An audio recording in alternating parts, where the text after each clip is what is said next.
With townhall.com and a Fox News contributor to analyze this. Katie, good morning to you.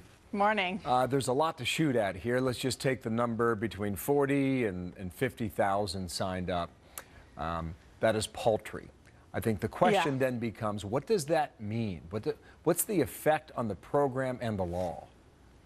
Well, there's two things here. So we're talking about 50,000 people, quote, enrolling in the Obamacare exchanges on the federal level through the federal exchange. And we have to keep in mind that the Obama administration defines an enrollee as someone who has either paid for Obamacare insurance or someone who has simply put that insurance plan into their shopping cart online and not necessarily paid for it. And so when you look at the number of people who are uninsured in this country, it's between 40 and 50 million people, which is what Obamacare was supposed to insure. You know, a recent Gallup poll shows that 78% of those uninsured aren't interested in signing up. So this isn't just a matter of the website not working.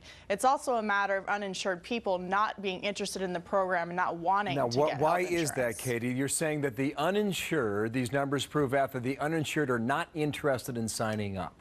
Why?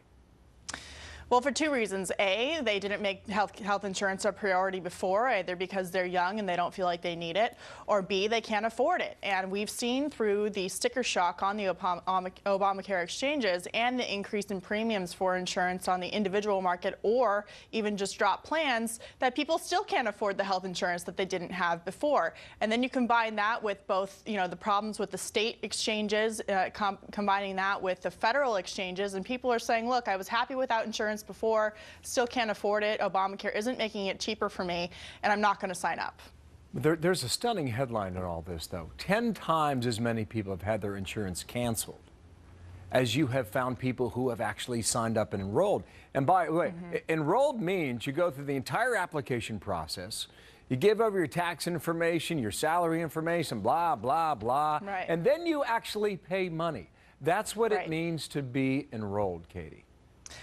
According to the Obama administration, in a story in the Washington Post out just yesterday, enrolled doesn't necessarily mean paying for that plan. Enrolled is combining people who have both. It's enrolled means both people combining people who have paid for the plan and also people who have simply left that health insurance plan in their shopping cart. So, for example, say you're shopping on Amazon. That's then a projection of people who will eventually pay money if they indeed write a check. At some point. Right. So the definition of enrolled here, which has been a big question waiting for a month and a half for these numbers from the Obama administration and from Kathleen Sebelius, has been how do they define enrolled? And we're seeing now that they're defining as A, people who have paid, but also B, people who have simply gone and put a plan into their shopping cart just like you would do on Amazon and save it for later, right? And maybe not pay for it. They're also counting that as someone who's been enrolled. Now it comes back to a critical question yet again. I mean, what happens to the law if these numbers stay where they are? What's the effect of that, Katie? Well, we've heard healthcare experts and even people who helped write the law say that if a number of people don't sign up, that insurance premiums will be very high within Obamacare, which means even more people aren't going to show up. And you have people on Capitol Hill, lots of Republicans and conservatives for years who have been saying this isn't going to work. You have Democrats meeting with the president a week ago, very concerned about re-election. And now you have the White House saying, well, maybe if we would have known the website was going to crash, we would have delayed it, which I'm not so sure I buy, considering that was an option on the table before the government shutdown. And so we're going to see a collapse in the marketplace in Obamacare. And it's kind of going to be at a standstill with a fixed website or not. And you're seeing now the experts in the IT department over at Health and Human Services saying, well, I don't know if the website's going to be fixed by the end of November, like the Obama But what happens then? Do they keep on throwing money at this thing?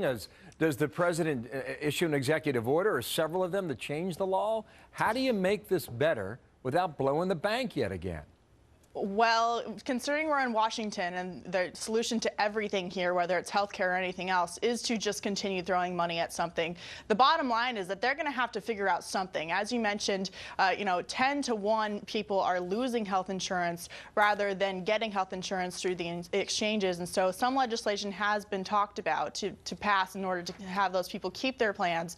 But I don't see how it works from here. The whole point of Obamacare is to get people into these exchanges, and I don't see how the law moves forward unless you do something to I think repeal it. I don't understand how it's going to work. Adding more bureaucracy upon bureaucracy that's not working isn't going to get them anywhere. We're going to take that up with Senator Rob Portman about 30 minutes from now. Kitty, thank you. By the way, we did not get to this memo that apparently came out in early September, the project manager who will testify this week, where it said that the threat and risk potential of the system is limitless, yet still they went forward with it on the 1st of October. More answers, more questions.